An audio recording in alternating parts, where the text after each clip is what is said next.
Jesús baja a los infiernos.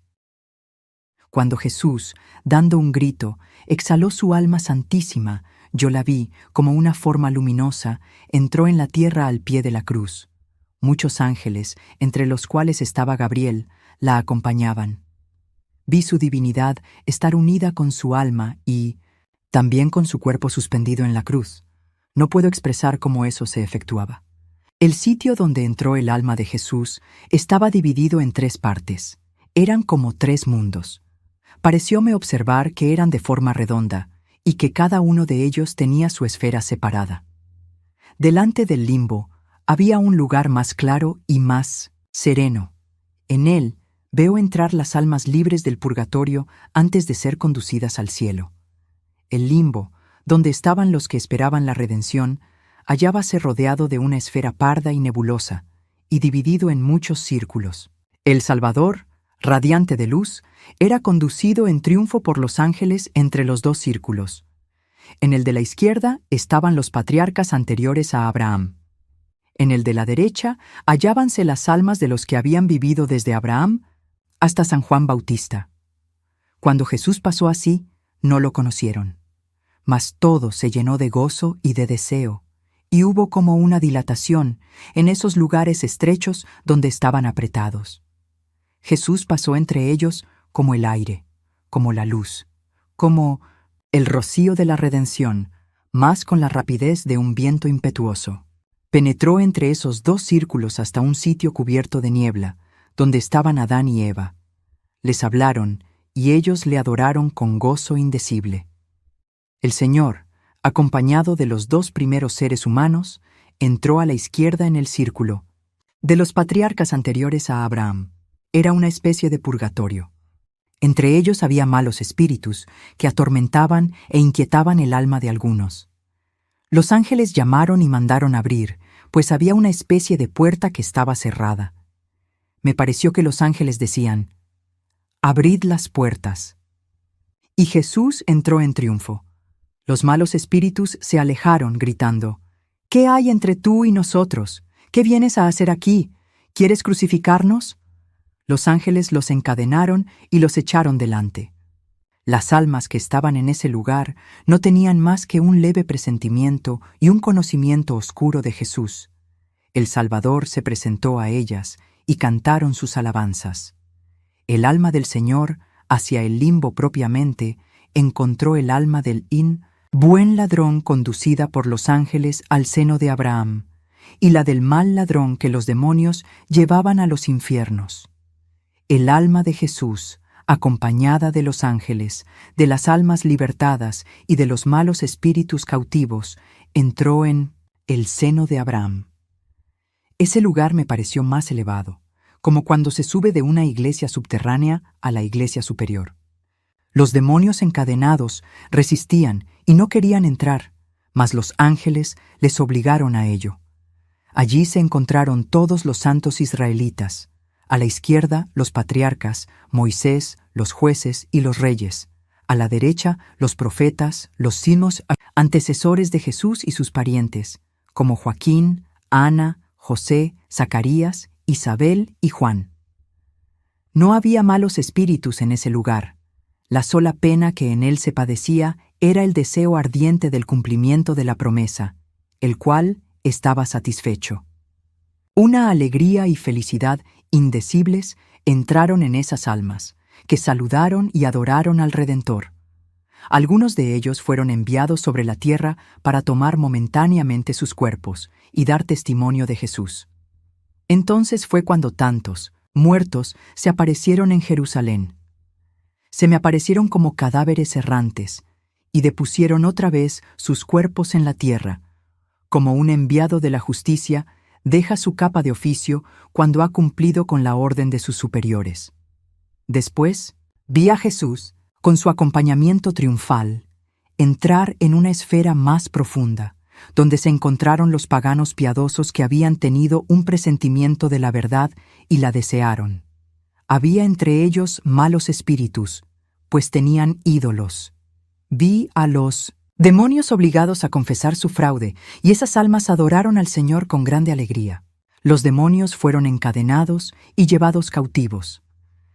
Vi también a Jesús atravesar como libertador muchos lugares donde había almas encerradas. Pero mi triste estado no me permite contarlo todo. En fin, vi a Jesús acercarse con rostro severo al centro del abismo.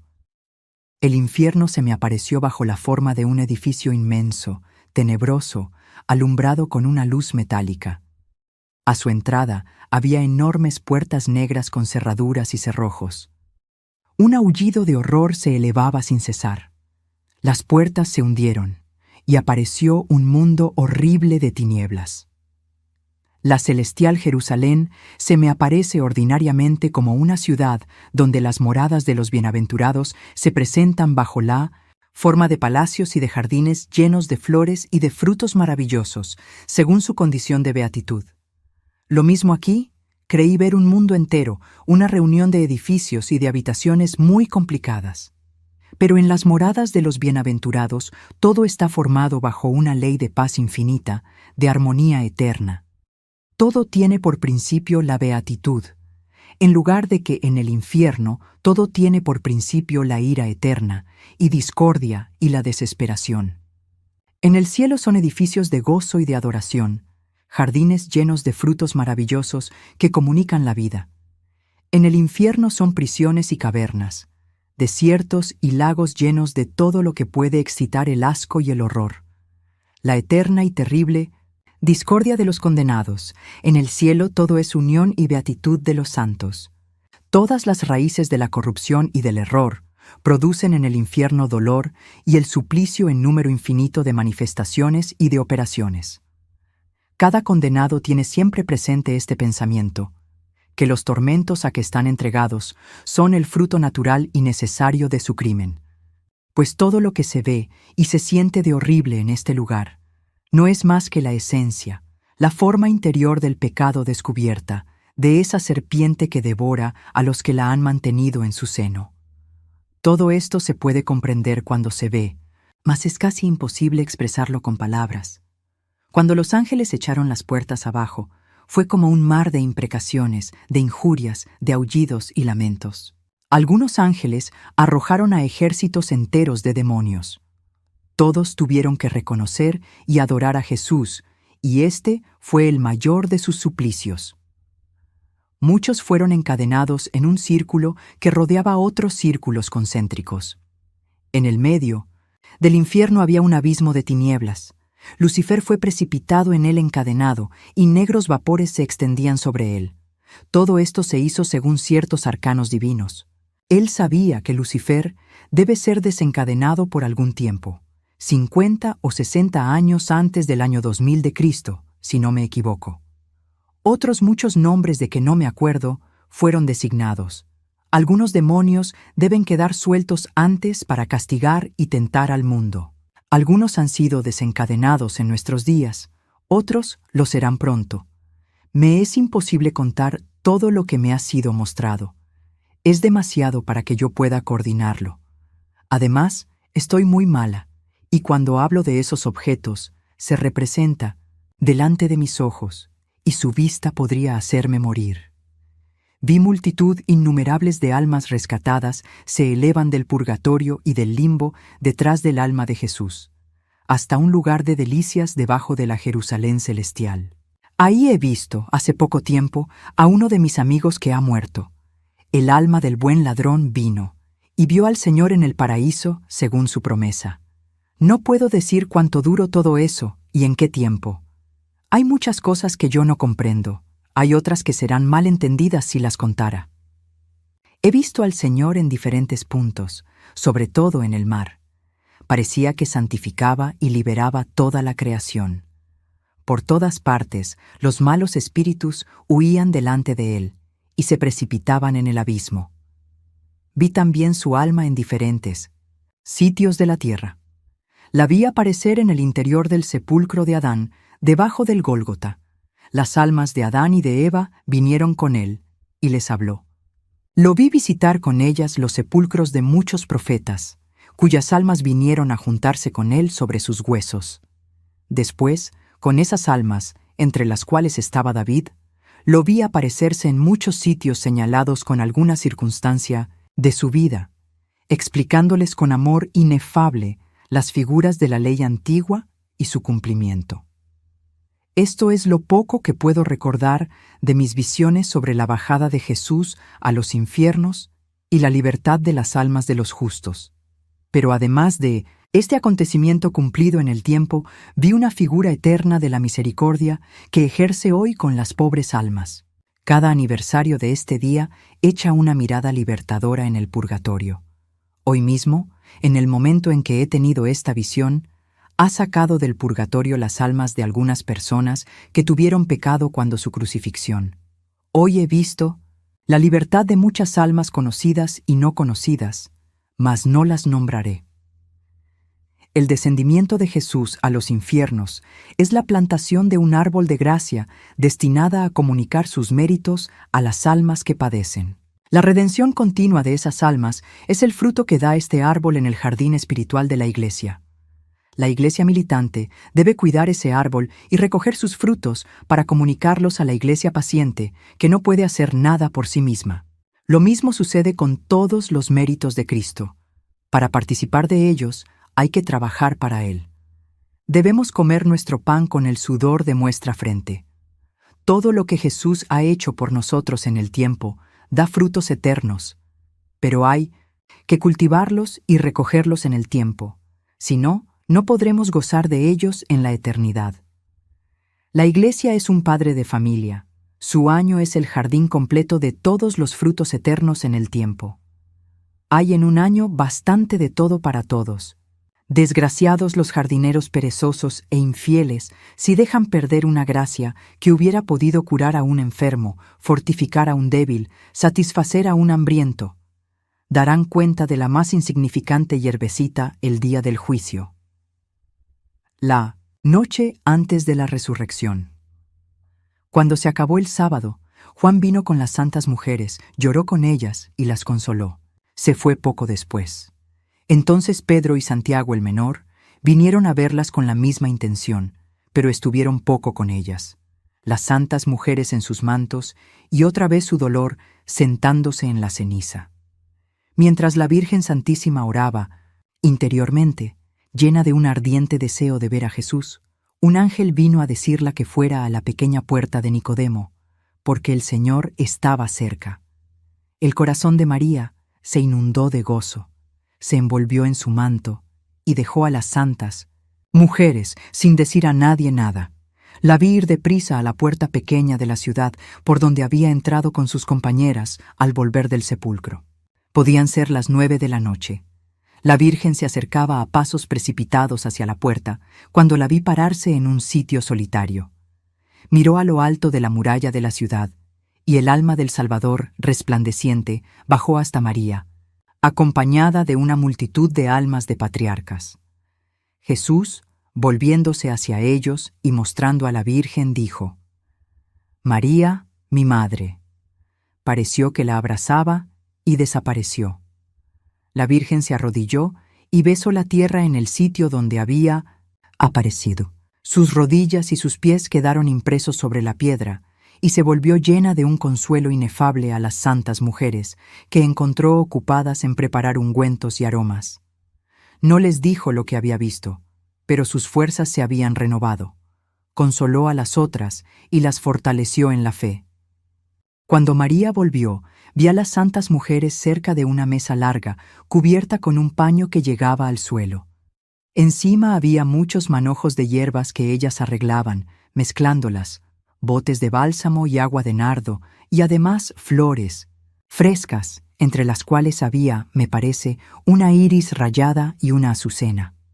Mientras la ausencia de la Virgen, Magdalena, María de Cleofás, Salomé, Juana y María Salomé habían ido a comprar todo esto a la ciudad. Al día siguiente querían cubrir con ello el cuerpo del Salvador. José de Arimatea puesto en libertad. Poco después de la vuelta de la Virgen Santísima, vi a José de Arimatea rezando en la cárcel. De pronto la prisión se llenó de luz, y oí una voz que le llamaba por su nombre. El tejado se levantó, dejando una abertura, y vi una forma luminosa echarle una sábana que me recordó la que sirvió para amortajar a Jesús.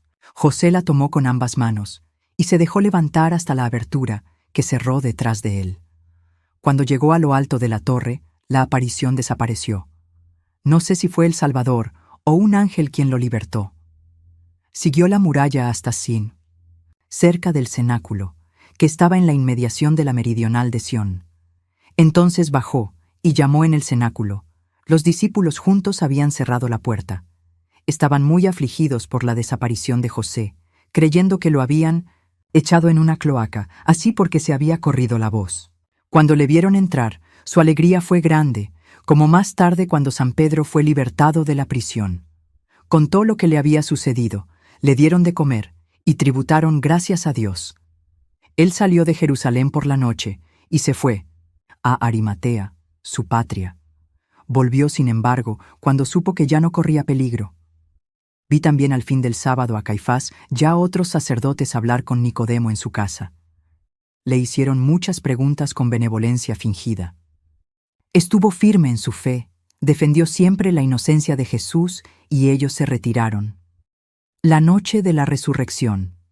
Pronto vi el sepulcro del Señor. Todo estaba tranquilo alrededor. Había 6 o 7 guardias de pie o sentados. Casio está siempre en contemplación. El santo cuerpo, envuelto en la mortaja y rodeado de luz, reposaba entre los ángeles que yo había visto constantemente en adoración a la cabeza y a los pies del Salvador, desde que se le puso en el sepulcro. Esos ángeles parecían sacerdotes. Su postura y sus brazos cruzados sobre el pecho me recordaban los querubines del Arca de la Alianza, mas no les vi las alas. El santo sepulcro, todo entero, me recordó muchas veces el Arca de la Alianza en diversas épocas de su historia. Quizás la luz y la presencia de los ángeles eran visibles para Casio, pues estaba en contemplación delante de la puerta del sepulcro como quien adora al Santísimo Sacramento. Vi el alma del Señor, acompañada de las almas de los patriarcas, entrar en el sepulcro por medio del peñasco y mostrarles todas las heridas de su sagrado cuerpo. La mortaja se abrió, y el cuerpo apareció cubierto de llagas. Era lo mismo que si la divinidad que habitaba en él habría mostrado a esas almas, de un modo misterioso, toda la extensión de su martirio. Me parecía transparente, y se podía ver hasta el fondo de sus heridas. Las almas estaban llenas de respeto, mezclado de terror y de viva compasión. Enseguida, tuve una visión misteriosa que no puedo explicar ni contar bien claramente. Me pareció que el alma de Jesús, sin estar todavía completamente unida a su cuerpo, salía del sepulcro en él y con él.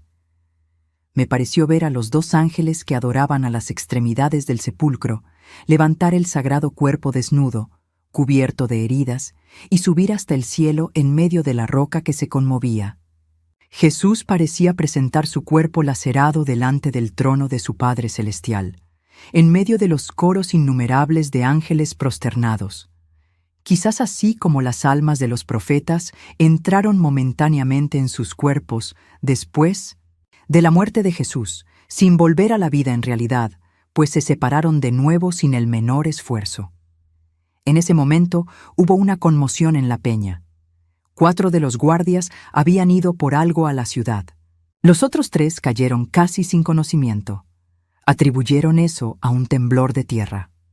Casio estaba conmovido, pues veía algo de lo que pasaba, aunque no era claro para él. Pero se quedó en su sitio esperando lo que iba a suceder. Mientras tanto, los soldados ausentes volvieron. Vi de nuevo a las santas mujeres que habían acabado de preparar sus aromas y se habían retirado a sus celdas. Sin embargo, no se acostaron para dormir, solo se reclinaron sobre los cobertores inscritos. Querían ir al sepulcro antes del amanecer, porque temían a los enemigos de Jesús. Pero la Virgen, llena de nuevo valor desde que se le había aparecido su Hijo, las tranquilizó, diciéndoles que podían descansar y sin temor ir al sepulcro, que no les sucedería ningún mal. Entonces se permitieron un poco de reposo. Serían las 11 de la noche cuando la Virgen, llevada de amor y por un deseo irresistible, se levantó, se puso un manto pardo y salió sola de la casa. Yo decía, ¿cómo dejaran a esta Santa Madre, tan acabada, tan afligida, ir sola entre tanto peligro? Fue a la casa de Caifás, al palacio de Pilatos. Corrió todo el camino de la cruz por las calles desiertas, parándose en los sitios donde el Salvador había sufrido los mayores dolores o pésimos tratamientos. Parecía que buscaba un objeto, perdido. Con frecuencia se prosternaba en el suelo, tocaba las piedras o las besaba, como si hubiera habido sangre del Salvador. Estaba llena de amor inefable, y todos los sitios santificados se le aparecían luminosos. Yo la acompañé todo el camino, y sentí todo lo que ella sentía, según la medida de mis fuerzas. Fue así hasta el Calvario, y conforme se iba acercando, se paró de pronto.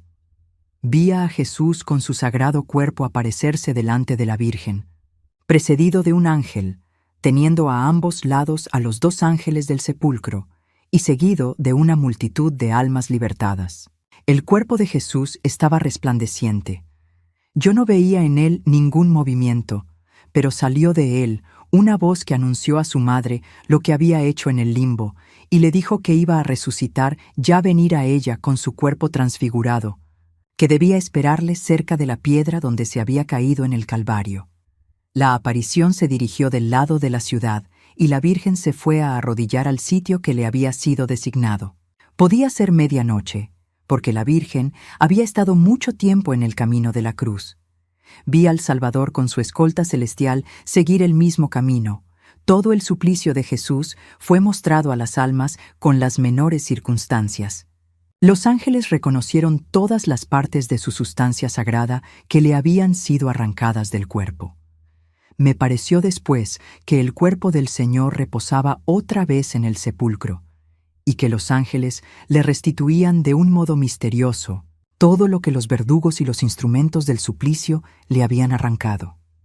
Lo vi otra vez resplandeciente en su mortaja, con los 2 ángeles en adoración a la cabeza y a los pies.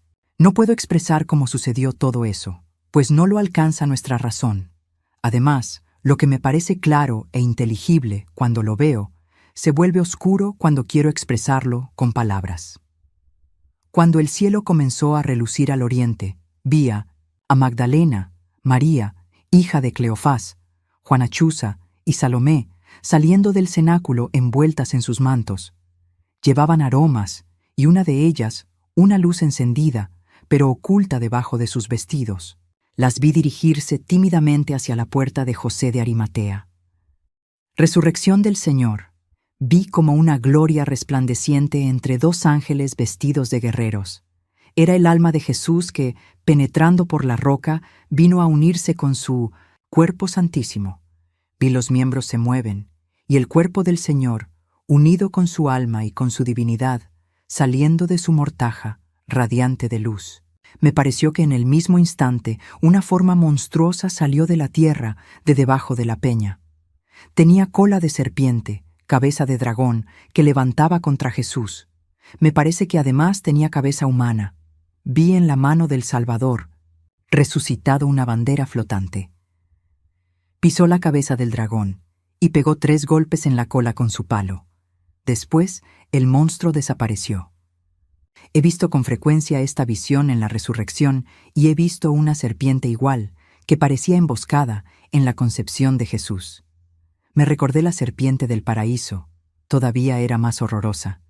Pienso que esto se refiere a la profecía. El hijo de la mujer quebrantara la cabeza de la serpiente. Todo eso me parecía un símbolo de la victoria sobre la muerte. Pues cuando vi al Señor rompe la cabeza del dragón, ya no vi el sepulcro. Jesús, resplandeciente, se elevó por medio de la peña. La tierra tembló. Un ángel parecido a un guerrero se precipitó del cielo al sepulcro sobre ella. Los soldados cayeron como muertos y estaban tendidos en el suelo sin dar señales de vida. Casio, viendo la luz brillar en el sepulcro, se acercó, tocó los lienzos solos y se retiró con la intención de anunciar a Pilatos lo sucedido. Sin embargo, Esperó un poco, porque había sentido el terremoto, y había visto al ángel echar la piedra a un lado y el sepulcro vacío, pero no había visto a Jesús.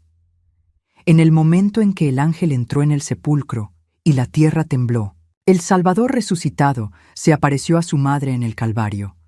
Estaba hermosa y radiante. Su vestido, parecido a un manto, flotaba tras de sí, y parecía de un blanco azulado, como el humo visto al sol. Sus heridas estaban resplandecientes. Se podía meter el dedo en las aberturas de las manos. Salían rayos de la palma de la mano a la punta de los dedos. Las almas de los patriarcas se inclinaron ante la madre de Jesús. El Salvador mostró sus heridas a su madre, que se prosternó para besar sus pies. Mas él la levantó y desapareció. Se veían relucir faroles a lo lejos, cerca del sepulcro, y el horizonte se esclarecía al oriente encima de Jerusalén. Las santas mujeres en el sepulcro. Las santas mujeres estaban cerca de la pequeña puerta cuando nuestro Señor resucitó, pero no vieron nada de los prodigios que habían sucedido en el sepulcro. Tampoco sabían que habían puesto guardia, porque no estuvieron la víspera a causa del sábado.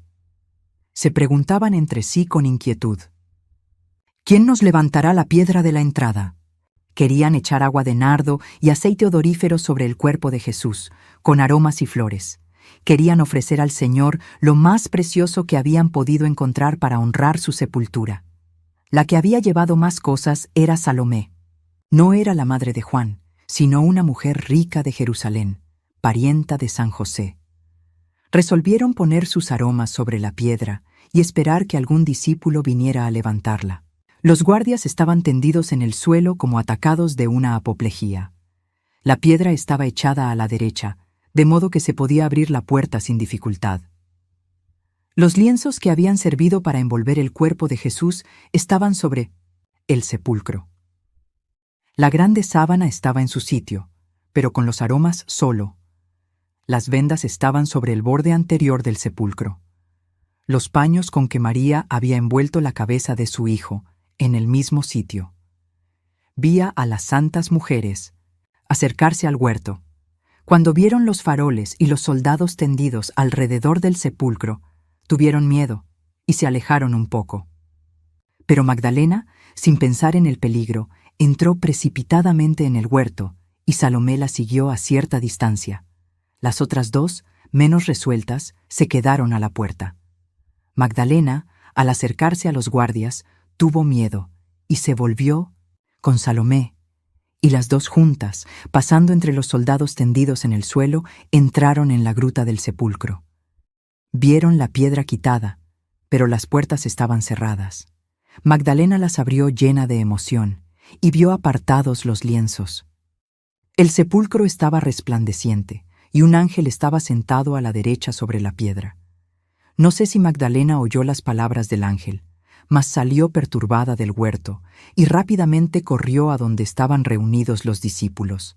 No sé tampoco si el ángel habló a María Salomé, que se había quedado a la entrada del sepulcro.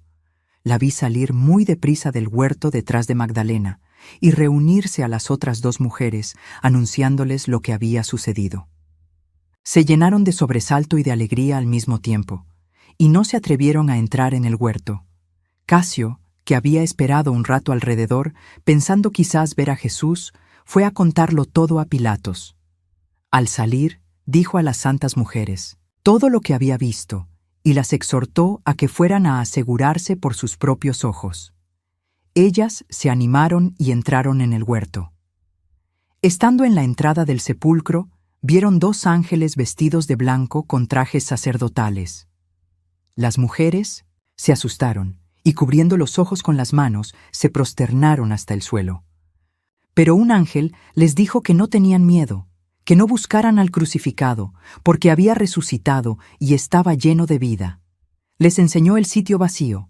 Les mandó que dijeran a los discípulos lo que habían visto y oído, añadiendo que Jesús les precedería en Galilea, y que debían acordarse de sus palabras. El Hijo del Hombre será entregado a las manos de los pecadores, lo crucificarán y resucitará al tercer día. Entonces los ángeles desaparecieron. Las santas mujeres, temblando pero llenas de gozo, se volvieron hacia la ciudad. Iban conmovidas. No se apresuraban y se paraban de cuando en cuando para mirar si veían al Señor o si Magdalena volvía. Mientras tanto, Magdalena llegó al cenáculo. Estaba como fuera de sí y llamó con fuerza a la puerta. Algunos discípulos todavía estaban acostados durmiendo. Otros se hallaban levantados. Pedro y Juan abrieron. Magdalena les dijo desde afuera: «Han sacado al Señor del sepulcro. No sabemos dónde le han puesto». Después de estas palabras, se volvió corriendo al huerto. Pedro y Juan entraron en la casa y dijeron algunas palabras a los otros discípulos. Después la siguió corriendo, Juan más deprisa que Pedro. Magdalena entró en el huerto y se dirigió al sepulcro, conmovida de cansancio y de dolor. Estaba cubierta de rocío. Su manto habíase desprendido de la cabeza y de los hombros, y sus largos cabellos se veían descubiertos y flotantes. Como estaba sola, no se atrevió a bajar a la gruta y se paró un instante a la entrada. Se arrodilló para mirar dentro del sepulcro por entre las puertas, y al echar atrás sus cabellos, que le caían sobre la cara, vio 2 ángeles vestidos de blanco sentados a las extremidades del sepulcro, y oyó la voz de uno de ellos que decía: «Mujer, ¿por qué lloras?». Ella gritó en medio de su dolor, pues no veía más que una cosa, no tenía más que un pensamiento, a saber, que el cuerpo de Jesús no estaba allí. «Se han llevado a mi Señor y no sé a dónde lo han puesto». Después de estas palabras, viendo el sepulcro vacío, se salió y se puso a buscar aquí y allá. Le parecía que iba a encontrar a Jesús. Presentía confusamente que estaba cerca de ella, y la aparición de los ángeles no podía distraerla. Decíase que no veía que eran ángeles, y no podía pensar más que en Jesús. Jesús no está allí. ¿Dónde está Jesús? La vi errante de un lado a otro como una persona extraviada en su camino. El cabello le caía por ambos lados sobre la cara. Una vez tomó todo el pelo con las manos y después lo partió en 2, echándolo atrás. Entonces, mirando a su alrededor, vio a 10 pasos del sepulcro, al oriente, en el sitio donde el huerto sube en dirección a la ciudad, aparecerá una figura vestida de blanco entre los arbustos, a la luz del crepúsculo, y corriendo de ese lado, oyó estas palabras: «Mujer, ¿por qué lloras?». Ella creyó que era el hortelano, y, en efecto, el que la hablaba tenía una azada en la mano, y sobre la cabeza un sombrero ancho, que parecía hecho de corteza de árbol. Yo había visto, bajo esta forma, al obrero de la parábola que Jesús había contado a las santas mujeres en Betania poco antes de su pasión. No estaba resplandeciente de luz, pero parecía un hombre vestido de blanco, visto a la luz del crepúsculo. A estas palabras: «¿A quién buscas?», ella respondió: «Si tú lo has tomado, di dónde está, y yo iré por él». Y seguida se puso a mirar en detrás. Entonces Jesús le dijo con el timbre habitual de su voz: «María». Ella conoció el acento, y olvidando la crucifixión, muerte y sepultura, le dijo como otras veces: «Raboni», maestro. Se puso de rodillas y extendió los brazos a los pies de Jesús. Mas el Salvador, deteniéndola, le dijo: «No me toques, pues aún no he subido hacia mi Padre. Vete a decir a mis hermanos que subo hacia mi Padre y el suyo, hacia mi Dios y Pomoe, el suyo». Y desapareció. Supe por qué Jesús había dicho: «No me toques», pero no me acuerdo bien distintamente. Yo pienso que hablo así a causa de la impetuosidad de Magdalena, demasiado absorta en el pensamiento de que vivía de la misma vida que antes y creía que todo estaba como antes. En cuanto a las palabras de Jesús: «Todavía no he subido hacia mi Padre», me fue explicado que no se había presentado aún a su Padre después de su resurrección y que todavía no le había dado gracias por su victoria sobre la muerte y por la obra cumplida de la redención. Fue lo mismo que decir que las primicias de la alegría pertenecían a Dios, que ella debía primero volver en sí y dar gracias a Dios por el cumplimiento del misterio de la redención, pues había querido besar sus pies como antes. No se acordó más que de su amado, y olvidaba con la violencia de su amor el milagro que tenía ante sus ojos. Magdalena, después de la resurrección del Señor, se levantó deprisa y, como si hubiera visto un sueño, corrió otra vez al sepulcro. Vio sentados a los dos ángeles, que le dijeron lo que habían dicho a las otras dos mujeres sobre la resurrección de Jesús. Entonces, segura del milagro y de lo que había visto, buscó a sus compañeras y las encontró en el camino que conduce al Gólgota. Ellas andaban errantes, llenas de temor, esperando la vuelta de Magdalena y con vaga esperanza de encontrar a Jesús en alguna parte. Toda esta escena no dura más de 2 minutos. Podían ser las 3:30 de la mañana cuando el Señor se le apareció, y apenas salía del huerto cuando Juan entraba, y después Pedro. Juan se paró a la entrada del sepulcro, miró por la puerta entreabierta y vio el sepulcro vacío. Pedro llegó entonces y bajó a la gruta, a donde vio los lienzos doblados, como se ha dicho. Juan lo siguió. Ya a esta vista creyó en la resurrección. Lo que Jesús les había dicho, lo que estaba en las Escrituras, veíanlo claro, y hasta entonces no lo habían comprendido. Pedro tomó los lienzos bajo su capa y se volvieron corriendo. Yo he visto el sepulcro con ellos y con Magdalena, y siempre he visto los 2 ángeles sentados a la cabeza y a los pies, como en todo el tiempo que Jesús estuvo en el sepulcro. Me parece que Pedro no los vio. Más tarde vi a Juan decir a los discípulos de Emaús que mirando desde arriba había visto un ángel. Quizás el espanto que le causa esta visión fue causa de que dejase a Pedro pasar adelante, y quizás no. Habla de ello en el Evangelio por humildad, por no decir que había visto más que Pedro. Entonces vi a los guardias levantarse y recoger sus picas y sus faroles. Estaban aterrados. Salieron pronto del huerto y llegaron presto a la puerta de la ciudad. Mientras tanto, Magdalena se juntó con las santas mujeres y les contó que había visto al Señor en el huerto y después a los ángeles. Sus compañeras le respondieron que ellas también habían visto a los ángeles. Entonces Magdalena corrió a Jerusalén y las mujeres se volvieron al huerto, pensando, sin duda, encontrar a los 2 apóstoles. Al acercarse, Jesús se les apareció, vestido de blanco, y les dijo: «Yo os saludo». Ellas se echaron a sus pies, mas él les dijo algunas palabras y parecía indicarles algo con la mano, y desapareció. Entonces corrieron al cenáculo y contaron a los discípulos que habían visto al Señor. Estos no querían creer ni a ellas ni a Magdalena, y calificaron cuanto les decían de sueños de mujeres hasta la vuelta de Pedro y de Juan. Al volverse Juan y Pedro, encontraron a Santiago, el menor, y Tadeo, que los habían seguido, y estaban muy conmovidos, pues el Señor se les había aparecido cerca del cenáculo. Yo había visto a Jesús pasar delante de Pedro y de Juan, y me parece que Pedro lo vio, pues me pareció haber sentido un terror súbito. No sé si Juan lo conocería. Relación de los guardias del sepulcro. Casio fue a ver a Pilatos 1 hora, después de la resurrección. El gobernador romano estaba aún acostado, y mandó entrar a Casio. Le contó con grande emoción todo lo que había visto. Le habló de la conmoción de la peña, de la piedra alzada por un ángel, y de los lienzos, allí aislados en que Jesús fuera envuelto. Añadió que Jesús era ciertamente el Mesías, el Hijo de Dios, y que había resucitado verdaderamente. Pilatos escuchó esta relación con terror secreto, pero, sin demostrarlo, dijo a Casio: «Tú eres un supersticioso. Has hecho una necesidad en ponerte cerca del sepulcro del Galileo. Sus dioses se han apoderado de ti y te han hecho ver todas esas visiones fantásticas.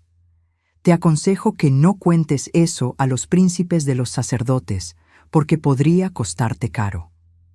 Hizo como si creyera que el cuerpo de Jesús había sido escondido por los discípulos y que los guardias contarían la cosa de otro modo, sea por excusarse de su negligencia o ya por haber dejado engañar con hechizos. Habiendo hablado así, Casio salió y Pilatos fue a sacrificar a sus dioses. Presto vinieron 4 soldados a hacer la misma relación a Pilatos. Mas no se explicó con ellos, y los mandó a Caifás. Vi parte de la guardia en un gran patio cerca del templo, donde se habían juntado muchos judíos ancianos. Después de algunas deliberaciones, tomaron a los soldados uno por uno, ya fuerza de dinero o de amenazas, los forzaron a que dijeran que los discípulos se habían llevado el cuerpo de Jesús mientras dormían. Los soldados respondieron que sus compañeros, que habían ido a casa de Pilatos, podrían desmentirlos, y los fariseos les prometieron que lo compondrían todo con el gobernador. Mas cuando los 4 guardias llegaron, no quisieron negar lo que habían dicho en casa de Pilatos. Se había extendido la voz de que José de Arimatea había salido milagrosamente de la prisión. Y como los fariseos daban a entender que esos soldados habían sido sobornados para dejar llevar el cuerpo de Jesús, estos respondieron que ni ellos podían presentar su cuerpo, ni los guardias de la prisión podían presentar a José de Arimatea. Perseveraron en lo que habían dicho, y hablaron tan libremente del juicio inicuo de la antevíspera y del modo como se había interrumpido la Pascua, que los pusieron en la cárcel. Los otros esparcieron la voz de que los discípulos se habían llevado el cuerpo de Jesús, y este embuste fue extendido por los fariseos, los saduceos y los herodianos, y divulgado por todas las sinagogas, acompañándolo de injurias contra Jesús. Sin embargo, la intriga no tuvo efecto generalmente, pues después de la resurrección de Jesús, muchos justos de la ley antigua se descubrieron una multitud de sus descendientes que eran capaces de recibir la gracia, y los excitaron a que se convirtieron a Jesús. Muchos discípulos, dispersos por el país y atemorizados, vieron también parecidos, que los consolaron y los confirmaron en la fe. La aparición de los muertos que salieron de sus sepulcros después de la muerte de Jesús no se parecía en nada a la resurrección del Señor. Jesús resucitó con su cuerpo renovado y glorificado, que no estaba sujeto a la muerte, y con el cual subió al cielo en presencia de sus amigos. Mas esos cuerpos que habían salido del sepulcro eran cadáveres sin movimiento, dados por vestido a las almas que de ellos se cubrieron, para volverlos a dejar en la tierra hasta que resuciten, como nosotros todos, el día del juicio. Estaban menos resucitados que Lázaro, que vivió realmente y murió por segunda vez. Fin de estas meditaciones para la Cuaresma. El domingo siguiente, si no me equivoco, vi a los judíos lavar y purificar el templo. Ofrecieron sacrificios expiatorios, sacaron los escombros y, tapando las señales del terremoto con tablas y alfombras, continuaron las ceremonias de la Pascua, que no se habían podido acabar el mismo día. Declararon que la fiesta se había interrumpido por la asistencia de los impuros al sacrificio, y aplicaron, no sé cómo, a lo que había pasado, una visión de Ezequiel sobre la resurrección de los muertos. Además, amenazaron con penas graves a los que hablaran o murmuraran. Sin embargo, no calmaron sino a aquella parte del pueblo más ignorante y más inmoral. Los mejores se convirtieron primero con sigilo, y después de Pentecostés abiertamente.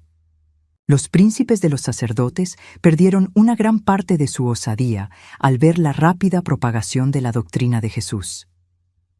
En el tiempo del diaconado de San Esteban, Ofel y la parte oriental de Sión no pudieron contener a la comunidad cristiana y tuvieron que ocupar el espacio que se extiende desde la ciudad hasta Betania. Vi a Anás como poseído del demonio. Lo encerraron y no volvió a aparecer. Caifás estaba como loco furioso. Tal era la violencia de la ira secreta que lo devoraba. El jueves, después de Pascua, Ana Catalina dijo: «Hoy he visto a Pilatos hacer buscar inútilmente a su mujer». Estaba escondida en casa de Lázaro, en Jerusalén. No podía adivinarlo, pues ninguna mujer habitaba en aquella casa.